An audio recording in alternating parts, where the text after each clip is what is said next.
Welcome to the Coffee with Karen podcast, a weekly chat show discussing everything from holistic health to current affairs from a mental, physical and spiritual perspective. Get your weekly cup of positivity with a sprinkling of woo-woo. So welcome to the show, and today is Tuesday and this is going out live on Mintwave radio station.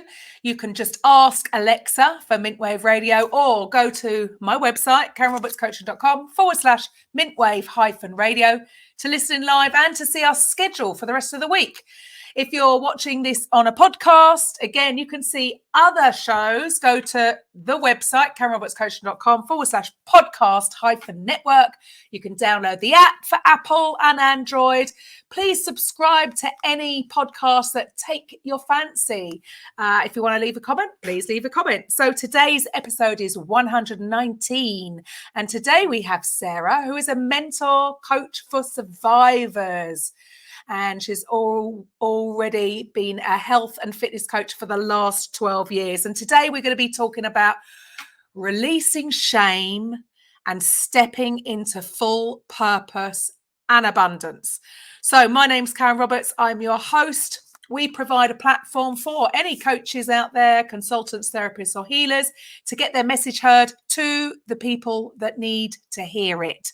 So as owners of Mintwave radio station and the Raising Vibrations podcast network, we are changing the world one vibration at a time. So welcome to the show, Sarah. Thank you for being here.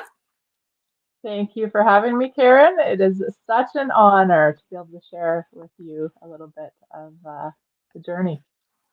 Fantastic. And so Sarah is, she's both a coach and a mentor, offering guidance for those on their journey of inner healing. Shouldn't we all be on a journey for inner healing? Her passion is to see every brother and sister walk free from shame and step into their fully healed life, knowing who they are created to be, walking in forgiveness, love, purpose, and passion. Sarah's also been a health and fitness coach for the past 12 years. She's married to a high school first love. Wow. And has two teenagers, aged 17 and 14. She has a deep-rooted faith in her creator God and speaks boldly on his healing in her life.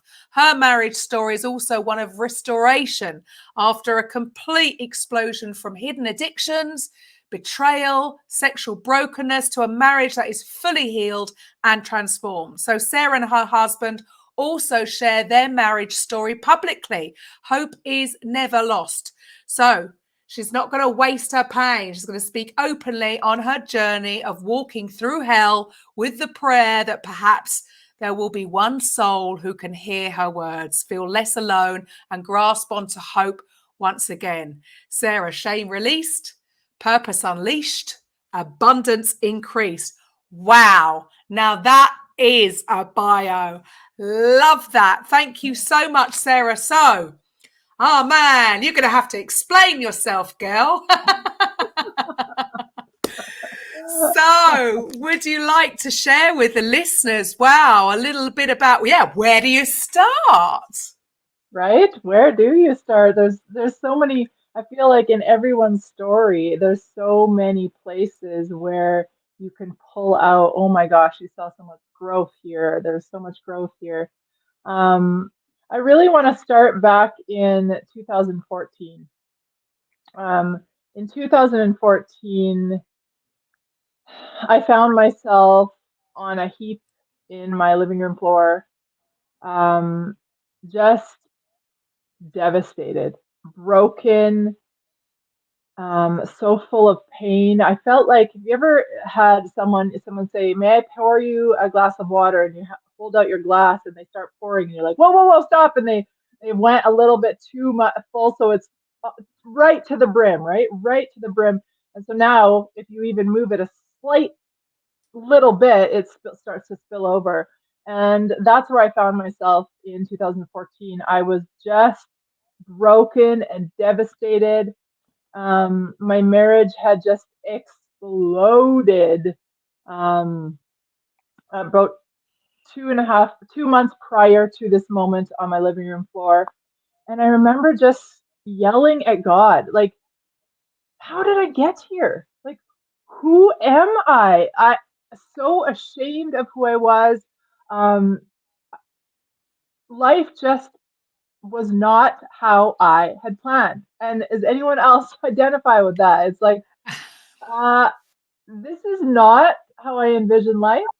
Like, there's got to be someone listening. It's like, how did I get here? Like, where, how? Grief, pain, devastation, shame, just all of the things. And it just, I remember thinking, like, where through all of the journey, I was in year 7 of my marriage at this point, and where did I shut my heart down? Like, I was so cold, and my kids were kind of caught in the crossfire of the marriage that had exploded. See, 2 months prior, my husband and I actually both at the same time decided to things had been not going well, and we decided to share with each other the truth. Finally, we had kind of been living this life of pretending, and it came to a head, and it was like, it's time. And so we shared that he had been hiding a life of hidden addictions for 8 years. He had come into the marriage saying he had been free of pornography and kind of like emotional affairs and stuff, and unknown to me, he had carried that into the marriage. Well, I had brought in such sexual brokenness that I hadn't dealt with. See, at age 18, I was raped. And what I did to myself after that was create a story of how it was my fault. I created this, how could I have put myself, I should have known better. How dare I? So what happens when trauma happens to us is our brain is neurobiologically wired to have to make sense of it. If we can come Mm. up with the why, at least we can put it to rest. It drives our brain goes crazy if there's no why. There's no why. So if something that doesn't make sense, such as horrible anything, right? Trauma, abuse, that doesn't make sense. As humans, we're not designed to cause pain to other people. So there is no sense to it, but our brain needs to have some sort of let's make up a story. And so often we put that story on us. We somehow switch it so it's on us. And so as after age 18, because of this story of how it was me, I should have known, all the things, my life became just chaos. And what I did was create this now self-sabotage towards myself. Unknown, this is in the subconscious, but unknown to me, I'm punishing myself. And so I got into a abusive relationship for the next 3 years, emotionally, physically. And what I was doing was punishing myself. That this is all you deserve in life. You're used up. Who are you anymore? This is all. And my desperate attempt now of, if you have a belief that you've caused this horrible traumas to yourself, you're creating this now desperate need to have some sort of kind of self-worth. And what I did was lied to myself that I needed to stay in this relationship because I would be the one to love this abuser. And that would be the way I would get self worth in this world. I would be the one. I could stay in this abusive relationship because I was going to, people were going to look at me and say, wow, you stay with somebody that treats you like that? Like that, how, like that, that's like admirable, right? This is the twisted thoughts in my head. Right. That's admirable. I'm staying with this. Or if I showed someone my bruises, they would say, oh my word, how can you stay with that? I'm going to go and I'm going to be your protector. I'm going to rescue you out of that relationship. And so I was actually one in that abusive relationship. I would show my bruises. Why would I show my bruises? So many people hide that. I was looking for someone to say, you're worth more than that, Sarah. Why don't you leave?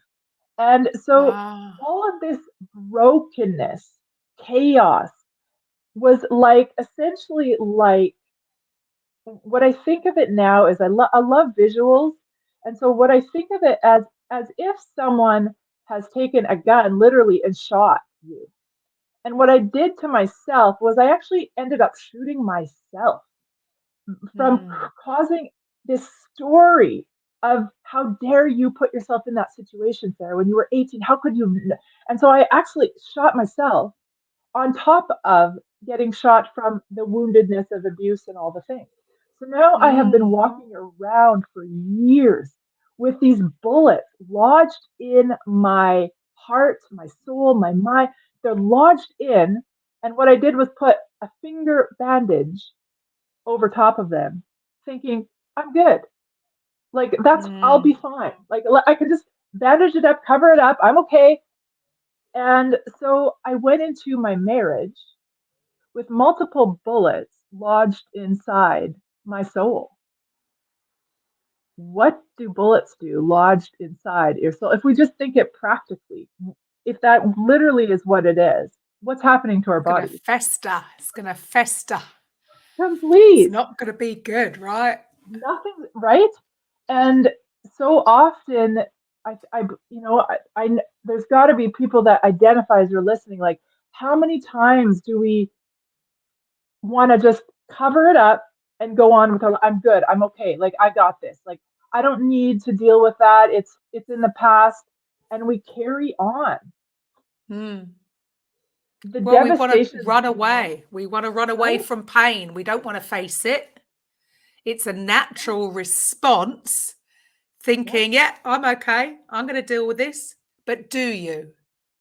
Right. Right. Do you? Exactly. And even thinking that my bandage, my little finger bandage over my bullet, was how I dealt with it. We sometimes we create this lie that it is dealt with. Well, that's a that's a little cartoon finger bandage over this deep bullet wound, right? That's not what do we need to do is get that bullet out.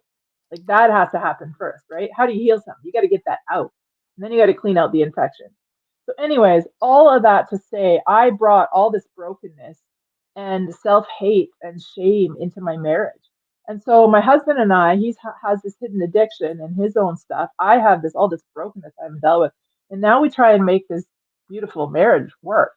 Well, obviously, there's a complete disconnect, me with myself, him with himself.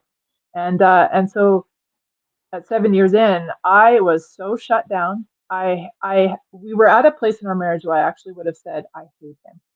I would have said out loud, I hate my husband. There's no love there. There's nothing left there. I just have no feeling left. And so an opportunity presented itself for me to, I got a text from a guy, and I knew that as soon as I responded to that text, I was making a choice. I was making a choice that I was leaving my marriage, that I was going to pursue this text.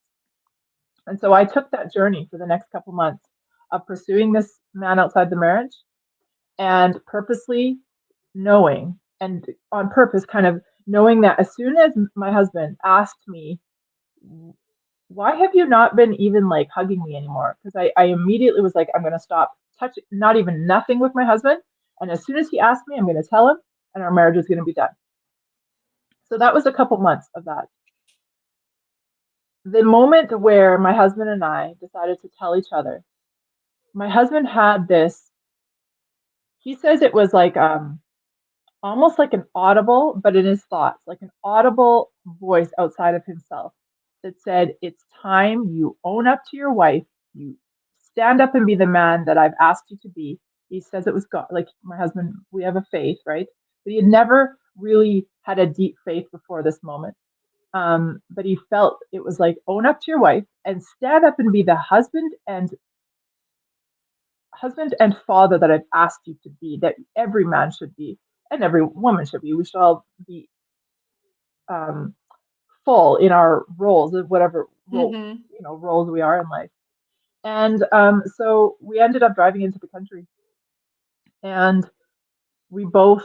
He said, "Sarah, I have to tell you something." And he came clean. He said, "I've been hiding this hidden addiction from you for 8 years, and um, I've lied. I've had emotional affairs. I have kept many things from you." And I was so shocked, so shocked, because I thought I was about to tell him what I had been doing for 2 months to end the marriage. And here he tells, I could not even wrap my mind around it. And at that point, I was so angry and I hated him and I was so shut down. I was just like, well, screw you then. Screw you. Good thing I have something against you now, because like otherwise it would have just, I felt like justified in my brokenness Mm. of sharing. And Wow. that was the moment of explosion. And what happened actually is that he had this complete, in Cinderella, where the fairy godmother goes bibbidi bobbidi boo, and she has this beautiful new dress. It's like that happened with my husband. He literally surrendered everything in that moment. Like he said, I am actually not going to. Um, he took ownership for his part in it, is what happened. So he said, Right. even if this is the end, I, for once, am not going to be the one to walk out on you. I'm not going to leave you. I don't blame you for what you did. I'm going to take ownership and be the man and the husband that I need to be. Whether I get you back or not, Sarah, I need to be the man that I need to be, because it's the right thing to do. Not because I'm going to win you back, or not because it's the right thing to do. I need to be the father I need to be, that I should have been for all these 8 years. I need to be the husband, whether you choose to be with me or not. And I thought that was just BS. Am I allowed to swear in here? I thought it was, all his words were just, yeah, yeah, yeah. Okay, I've heard this before. You, for how many years now? 8 years. You have been saying, oh, yeah, we'll do a marriage course, and I'm going to try, and then it would just be like, it just wouldn't work. We would be two passing ships, right? And here I am carrying on with my bullet wounds inside. I was not able to connect with him either. And he just started to change into this man that was respectable, someone I could admire. I would get up in the morning at 5 a.m. He was downstairs reading his Bible, and there was books around him about how to be, a father and a husband. He started to have checklists on his wall of just that he had called his mentor, that he had went to his meeting, and he started to just do things. This was without me, just that he was just doing his thing. He was go every day out to meetings, out to mentors, out to all these things. And I was still just angry. I was angry. I kept pushing him and pushing him, just freaking leave. Like, we're done. Our marriage is over. I decided 2 months ago. Like, there's no hope anymore. I checked out. I am done. And he just kept saying, I'm not going to be the one to leave. I'm not going to be the one to leave. If you want to leave, you're going to have to. I'm not leaving. I believe God's told me to stay, and I will not leave you. And he started to just, leave little notes around the house for me. Sarah, I love your smile. I've always loved how he would bring flowers home. Um, he said, I remember him saying, Sarah, I know I'm the last person you would ever want to touch ever again, but I believe you need a hug. And so I'm going to offer you a hug every day. And so every day he Wow. would say, Sarah, do you want a hug? And I was like, no. And then the next day, Sarah, do you want a hug? No. Sarah, do you want a hug? No. Sarah, do you want a hug? Stop already. No. And he would carry on with his day. He would just kept asking me that. Do you want a hug? Do you want a hug? And Wow. yeah, he just totally was transforming. Got up on Sundays and started taking the kids to church. Like, he was such a different person. And coming from being raped at age 18, coming from the abuse, coming from the brokenness, I trusted no one. I just thought, this is too good to be true. Like, no one can stay after what I've told him. Like, he's just, I don't know, it's going to end. Like, this is too good to be true. Nobody can love someone like this. This is not going to last. And so I kept waiting for the other shoe to drop. When's it going to drop? When's it going to drop? I did not believe. I had so much self hate for myself. It was like walking around with your eyes downcast, right? I couldn't hold my shoulders up. I was not proud of who I was being. I was not proud of the mother I had been. I was so broken and angry. but anger covers hurt, right? It was like I was coming out with anger, but I was covering the deeper layers. And the moment that really sat with me and showed me what unconditional love truly looks like, and not with my husband, but with a God that created me, was he kept doing these things. He kept loving me, my husband, and I finally was. It was just such turmoil inside that I just did not believe he was going to stay. He was like, in my mind, he's going to walk out in any moment. Like, stop playing. Like, you're turning into this beautiful man that I could admire, because this is just an act. I didn't believe it. And so I remember that one day I said, you know what? Fine. If you're not going to leave, then you're going to watch me. Tonight, I'm going to go out with that other man, and I'm going to go upstairs tonight, and I'm going to get ready, and I'm going to look so dang good, and I'm going to like just look like 10 out of 10. So I went upstairs. I got all done up. I came downstairs with just like this, like, screw you to my husband look in my, and I looked good. I had my heels on, and he knew, and I said, all right, you know what I'm doing tonight. You gonna stay now? You gonna stay? See you later. And I left. I left. But And you were not, pushing him away and I pushing was him pushing, away right? and I said, pushing this is him gonna break away. him. Yeah. This is gonna be the final straw. He's gonna leave now. He can't, no one can handle this. About 3 minutes down the road, I got a ding in my phone. And that ding was a text. So, whenever I had a moment, I don't know if I pulled over or not, to look at my text. I can't remember. But I opened it and looked, and the text was from him. And it said, hey, Sarah, I just wanted to let you know how beautiful and breathtaking you look tonight. And I will Wow. always be on your side. Love, Matt. My goodness. So what a transformation. And he was just holding on to that complete you mentioned that unconditional love. Complete. Like, Mm. how is that even possible? And that sat in my heart. Like, that sat, like, it.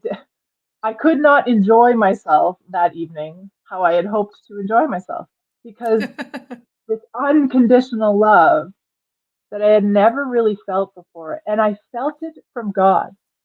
See, when I left, unknown to me, my husband had actually went downstairs and he shut the laundry room door. He dropped on his knees and he screamed at God. He said, I don't know if I can do this. This is too hard. And he felt God say, you send her a text. And he sent me that text. And what I started to feel was my heart crack open that day.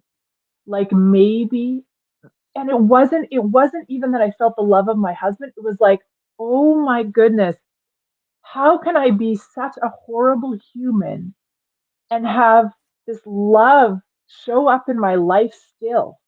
Like, how can my husband love me, but also this, like, creator God love me? I felt just like this. It was like a mix you couldn't separate, just this intense love. And so now, fast forward 2 months to me on a heap on my living room floor. And it was the moment where I had said, Matt, I need to process. I haven't had space. It's been the kids, it's been you. I was running a daycare. I had like little toddlers around that whole time. I said, I need space to process. And so what happened is he left for the weekend. He allowed me this space to process. And I woke up in the morning and I turned on an album that I had forgotten about on my iTunes. And it was this beautiful artist, Kim Walker Smith. And the very first song that came on said, you breathe your life into my lungs and you bring to life these dry bones. And I just burst. Everything inside just burst. I felt it was I felt God saying, I am breathing my life back into you. Like, I am here for you. your dry bones, I'm going to bring everything back to life. Like I felt like shiver, like tingle, like God was in that, like in the room with me, like wrapping his arms around me, like, I got you. I don't care how horrible you've been. I got you anyway. And that was the moment of complete release and broke. See, I broke wide open, and that's when the healing could start. And my husband came home the next day. I cried for 12 hours. 12 hours. I cried, I journaled, I screamed, I cried, I journaled, I screamed, and I kept going and I kept going. And the next day, my husband came home and he said, Sarah, do you want a hug? And I said, yes, I want a hug. And we embraced and we cried, and my he had left the kids, and so we laid on the couch and we cried and healed. And that was not the end. That is not the end. But that was the beginning of my healing, of realizing that my self-hate and anger and all of the things that I had felt, it didn't need to be in there. Like, I could release. It was okay. And so then we began our healing journeys, and we both went hard into, therapy and meetings and all of the things. But the healing began. And yeah, we celebrated 16 years, this past year. It's Wow. So there is hope for some. So even going from really feeling hatred towards your partner. And so what I hear from you is really he accepted, and I suppose that's the thing, isn't it? Accepting how you've been, and then moving forward. But if you don't accept it, so I suppose it sounds like it when you were in denial, the next step is to accept the isness of what is or what has gone on, and then you can start, but without sort of acknowledging it, accepting it, and then being open to the healing process. So now you've come through that. And so how many years ago was that? That was 9 years ago now. Right. And so from that point, what was your sort of next step? How come you're doing what you're doing now? Yeah. So, and I like how you said that, how you had to face. So one of the sayings, how we have to accept it, is that has stuck out with me. I really needed to begin my journey, right? Like, yes, I had these incredible moments with my husband, but my journey was just beginning. And the saying that I use is face it, feel it, and heal it. Because we cannot begin the journey, just as you said, Karen. There is no journey to take if we're carrying on again with those bullets, right? And so my facing it, I had to face what had happened to me at age 18. I had to feel what had happened to me. I had to heal. So you can't, if you will not feel or heal until you face it. It has to go in that order. You must face it. Then you get to feel, and then you get to heal. And so I began to take the steps of healing, of allowing what had happened. It is not who I am, it's what happened. And then I created a false narrative story of how it was my fault. And so I got to release that. We get to release, going on that journey back inwards towards yourself, to actually say, hey, I got to take this little finger bandage off. It's time. And to go to the right places for those healings, right? I got to figure out where it all came from. So I really began my healing journey, and that has led me kind of to where I am, is that journey of the therapy and doing what I needed to do, and the support and the journaling and the music and the constant just pushing myself one little bit more forward. Look, it did not feel good at all to take the bandages off. I'll tell you, that does not feel good. It gets worse before it gets better, but it's so freaking worth it. It is so worth it.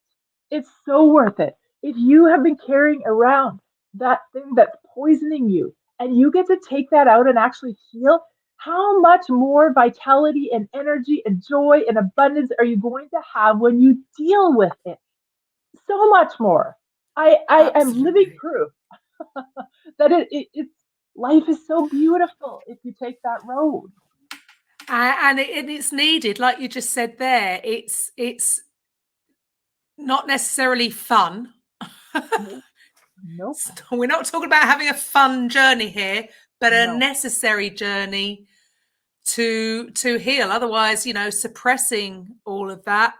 And nobody does this, and it can be from anybody, and it, not necessarily, I don't want to put one trauma more important than the other. So it doesn't even matter what the trauma was, or, how, it doesn't matter at that time. It could be, somebody could have gone through trauma being a lot younger, and nothing that, what we would consider as major, because there's no levels here. But whatever the trauma is, it's affecting you subconsciously. Like, so you weren't aware. Where did you get to that conclusion that that's where it was coming from? Because quite often it's on autopilot, right? And sometimes we're not aware. Did you think that you'd completely dealt with that back then, so that had nothing to do with it? Or when did you become aware consciously that you had this unconscious program running? I really believe our body organically brings stuff up when we're kind of ready. And so this was probably when I really had to go back and deal with what happened at age 18 when I was raped. Um, this was for sure a year or not after now my husband and I are in a really good place. So we're in a good place. I feel that I'm in such a secure place with my relationship with God, with those around me, with myself, that I feel like organically my body was like, okay, now you're going to be able now in the place you're in to handle and deal with this. So I really believe, like the layers of an onion, like I had dealt with things and I didn't even, my body, my soul, my mind, it wasn't even on a conscious level that it was there, because I probably wouldn't have been able to handle it or go down that journey, at other periods of time in my life. So I do believe there's an organically, your body will start to tell you. There'll be little signs. You'll hear something and it'll stick. You'll hear a line, and all of a sudden, everything starts to point you in the direction of it's time, and to just like trust that process. That means you're going to be able to walk it and handle it, and you're going to be okay. You're going to survive it. Right. Does that make sense? Well, yeah, all in the right time, like you say, when you're ready to handle it, because as human beings, we tend to want to run from pain. So anything, if we know that it's gonna cause some emotional pain, then in an ideal situation, we don't really want to get involved with that. No, I'd rather be here in my in my bubble and everything's okay. I'm okay. I don't really want to go down that road. But well, like you said, you're proof that things can complete 180. Complete 180. Yeah. And, Karen, as I went back into my childhood, as you said, because it doesn't have to be, the things that we play, the trauma, and it can be such little things. I have a fascination with the brain. And as I was doing my healing journey, now in the course that I take people through in the steps, we talk a lot about the reticular activating system, your RAS system, which I'm sure we've all heard variations of it, right? We all have a filter system, a way of viewing the world. And it's scientifically, it is that reticular activating system. It's in your brainstem, it's the back of your brain.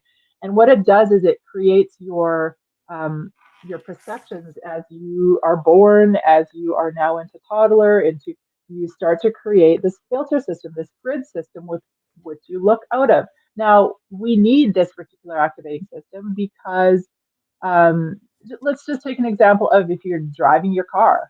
If you don't have a filter system and you're taking in everything that's happening, you're not able to focus on the road. You're taking in the bird that's flying, the ball that's going over there. No, but our reticular activating system keeps us focused on what it believes and that needs to happen, that is important to you. So you need to focus on the road, and it cuts everything else out. If you're scrolling on a Facebook page and there's ads everywhere, but you're trying to look for something, you're not going to look at the ads. Your reticular activating system is making you focus on what you need to focus on. Another one I like to think of it as is it's like a bouncer. You have a bouncer in your head, in your brain.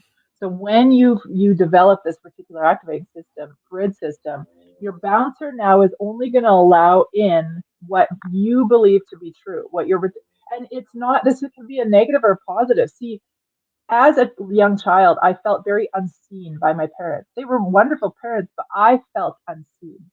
Um, have you heard of the five love languages, Karen? The 5 Five. love languages? Yes. No. So there's okay. This is how much time do we got? This is very Yeah, fascinating. no, you're all right. We got Okay, plenty of okay. time. Let's talk about this. This is very fascinating. So the five love languages was coined by Gary Chapman. He's written books on it. There's from anything from finding out your five love languages. You can actually go online and type in the five love languages personality test. And what it is we all have a top love language. We need them all. Okay, so let's go through them. The five love are one is quality time. Okay, so quality time is one. Physical touch is one. Gifts is another. Acts of service and affirmation. Now, what it means is that we all are innately have a top love language that speaks to us the most. So let's take the two. For me, I have my two opposites. I am a quality time person.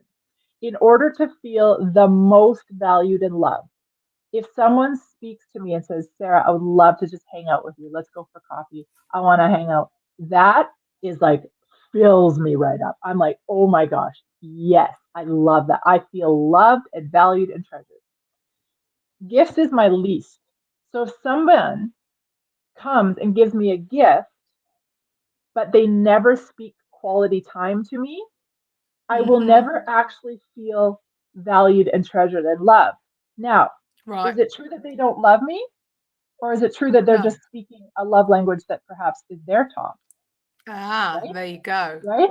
So we speak to others what is just naturally what we think is the language that they're going to want to. Okay, so let's take it by this Spanish and English. Let's say, I mean, obviously this wouldn't happen, but let's say my mother only spoke Spanish and I only ever could understand English. And my mom, every single day of her life, said in Spanish to me, I love you, I love you, I love you. And she said this to me every day of my life, I love you, but it was in Spanish. As a child, if I can only understand English, what is my belief system growing up? Yeah. My mom never said You're she not loved me, loved. right? So this love language thing is powerful. Perception. You get to see, right? You get to see, wait a second. My love language was quality time. My mom, I was the oldest of 5 kids. My belief system was I'm not worthy, I'm not seen because I didn't get my love language.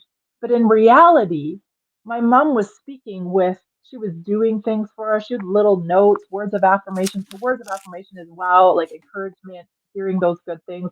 Acts of service is doing things. How can I help you today to make, can I help you with your homework? Those kind of things. My mom was speaking love to me all my life. So was my dad, but they weren't speaking the top quality time. And so I came out as a wounded child even though in reality they had been speaking. And so I hope that that can set someone free listening today because I really think that's a powerful thing to start to realize is that it's not necessarily true the things that it might be that someone you desire love from has just been speaking to you in a different language. And if you can discover what yours is and they can discover and you can start to see like if someone has children and they climb all over you and they're always cuddling up to you, that's a very easy indication that physical touch is probably one of their love languages. Yeah. You'll start now, Karen, you'll start to see, you'll be like, Yeah, wait a start second. to see it. Yeah, I've got one that is and one that isn't. Right? And we Yeah. all five are important. It's just you probably, Karen, speak one that you don't even know you're speaking over the others. Yeah, sure. I mean, I suppose that's it's like the your basic, everybody's basic human needs. Everyone's we've got them, and everybody is slightly different in what priority order that you put them in. So yeah, that makes a lot of sense, and that makes a lot of sense why some people can miss interpret the others, and they think they're being unloved, but actually they're just saying it in a different way. So that's actually very useful for people to know, because then they can take a step back and have that understanding. Again, awareness. When you're not aware, you're just thinking that person doesn't love you. But then when you are aware, and then you can see, okay, well, he's doing that one and I want this one, then you can talk about it. Yeah, it's so powerful. And never mind, if you now start to learn the people you love in your life, their love languages, you can start to speak to them in their languages, right? Like, I'm not a gift. So, but if I have a child or my partner is, I'm going to make sure to be intentional in now buying gifts for them and speaking to them in that. Like, it's a really powerful concept. So you use the word intentional, and I think that's massive. Then you can be intentional rather than going on autopilot and you didn't even realize that those were your things, because we are just doing things on autopilot and then wondering why. Maybe, oh, well, you know, he's giving me gifts, but all I want is some quality time with him. Right? He's getting it wrong. He's getting it wrong, but actually you're getting it wrong. You're missing. Yeah. It's like, well, okay.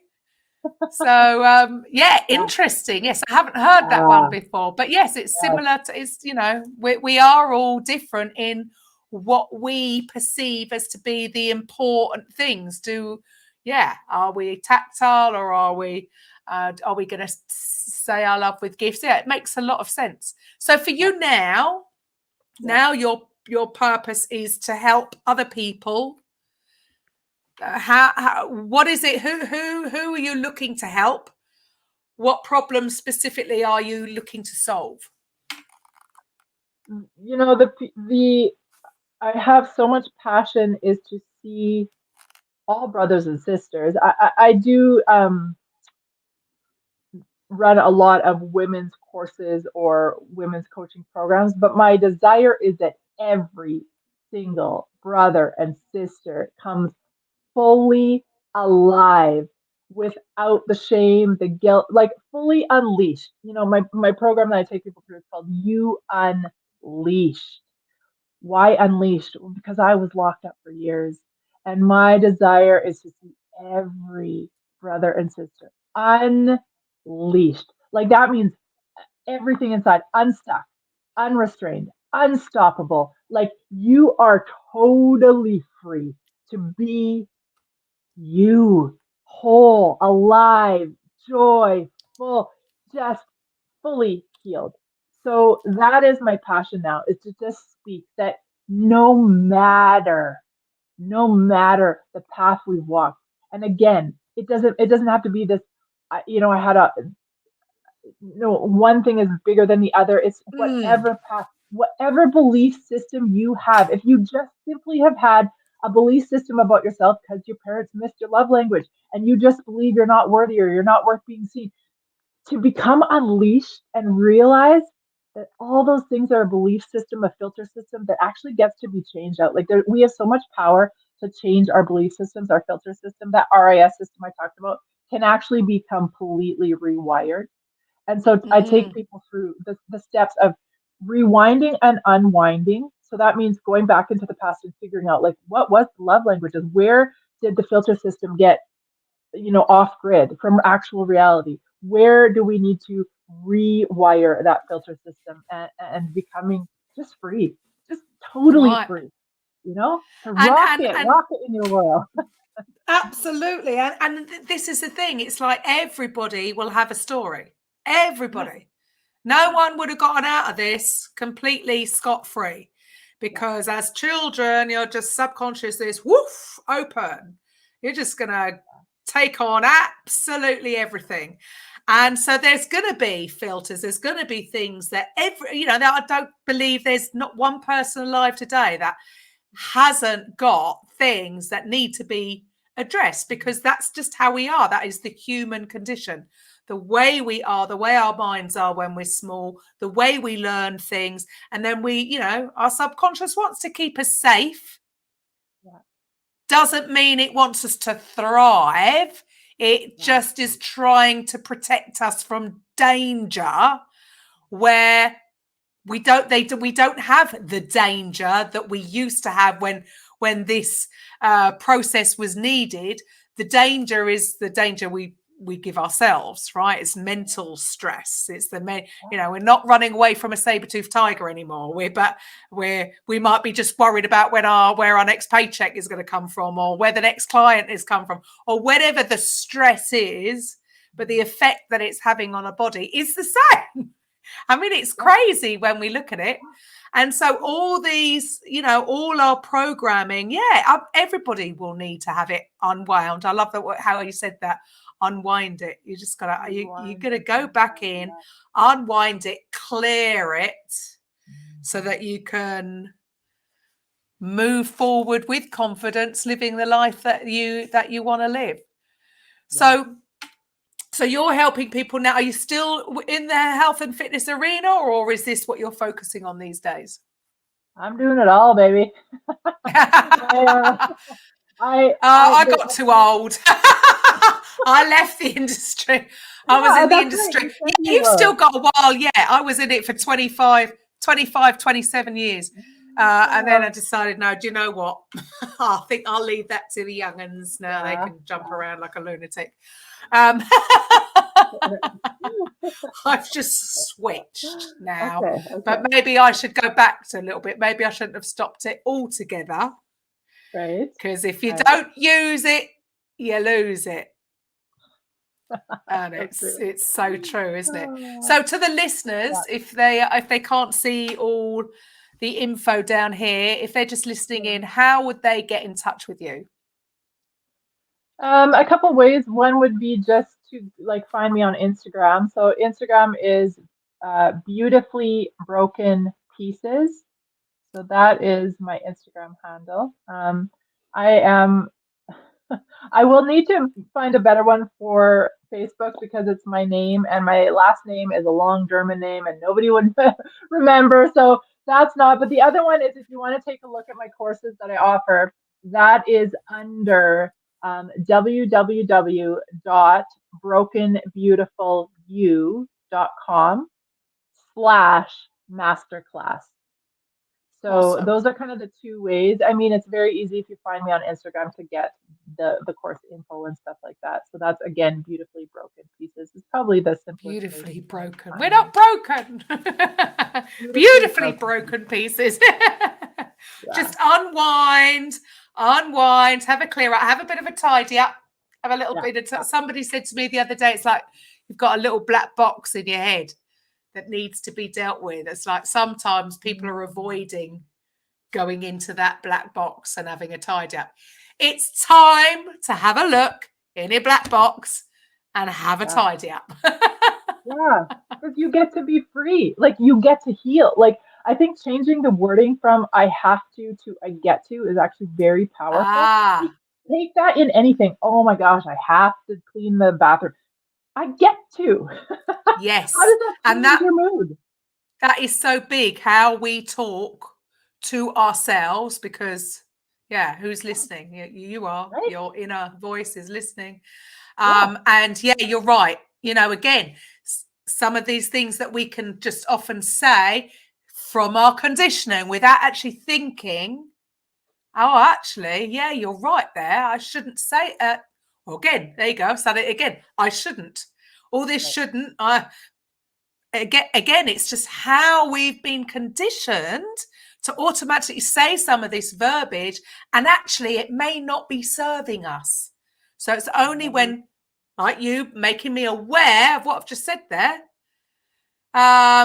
so that you can change it. So there you go. I mean, awareness really is the step one before you can make any change, because otherwise we just continue to speak in the way we speak, through the conditioning we've had. And it's incredible that words will have an incredible, powerful effect on you. So powerful. Words create. I have such a strong faith in God, and He, in the Bible, He created the world. In the beginning, God spoke. He spoke. Our words create. They are not void. They come out and create and craft the world, right? And so just changing that, like Absolutely. anything where it's I have to go, and find the black box. No, I get to. And then all of a sudden it's like, Yeah, it's a good oh, thing. Well, that's it. It's like with weight loss, when we think we're going on a diet, it's like we're going to lose out here. We're missing something. yeah, Whereas switching it around to right, you're not losing something. You're gaining I something. like that. It's the same thing, isn't it? It's how we use our words that should be a Yeah, bit more careful in the verbiage that we use. So yeah. for you now, you talk about the five steps, right? Yeah, So yeah, is this how you coach people through your own program, through these 5 steps? yeah, yeah. And they need to be in order. The rewind, unwind is step one. You must start there. Like you have to go to the start and take it through. And the last step is to turn and serve. And that doesn't mean now go. You don't have to go on a podcast, but how are you serving with your life? Because the greatest impact, I love the saying, I have it on, all over a lot of places in my social media stuff. Morgan Harper Nichols says, tell if be willing to tell others how you climbed your mountain, because it could become a page in someone else's survival guide one day. And Ah, that to me is that we must turn and serve. Like that is the end. After all of the healing, you must turn and serve in some way, whether that's to your husband, whether that's to your spouse, partner, your kids, yourself. You must turn and serve. Go outward, go outward. It's a lot of going inward at the start, but then we start to shift it into you get to go outward. And there's so much beauty and healing in that, which is why I'm so right. passionate now to just speak up and share. And yeah, Which is why you're sharing your story, yeah, in the hope that somebody that's, if they have been or are going through something similar, yeah, you might be a shining light to guide them in a different direction. And I suppose that's what everybody's doing. I mean, at the end of the day, I suppose that's why many coaches become coaches, is yeah, because they've had to deal with their own healing journey. And when they come out the other side, it's quite often a natural next step to want to go and share it and mhm, offer a way. I mean, I know, and there's lots of different ways. mhm, There isn't one size fits all. There's lots of different ways of doing the same thing. So many different therapies and holistic ways of being, and mindset shifts and different tools. Everybody's got different tools in their toolbox. And they're all right. They're all good. They're all going to work. But it's all about it. But we're like we're saying here about the different 5 love languages. We're all slightly different, so we're all going to resonate with some different tools and practices. So you've got to go with what resonates with you, which is why it's so important to get your yeah, story out there so that right, the right people resonate with it, mhm, so that you can help them. So yeah, awesome. yeah. Awesome. So you're in a happy place now. Yeah, I mean, it's a work in progress. It's never ending. And you know what, Karen? I think it's like John Maxwell says, if he had to choose between goals or growth, if he had to, he would always choose growth, because growth never leaves you satisfied. And so if I'm in a growth mindset, I'm going to push every day to be 1% better, right? Never stop, never stop, never stop. So yes, I'm in a happy place, but I can be 1% better tomorrow, than I was today. I just continue to push, push, push, push. And Absolutely. yeah, And it's a continual journey. It's yeah, a continual journey.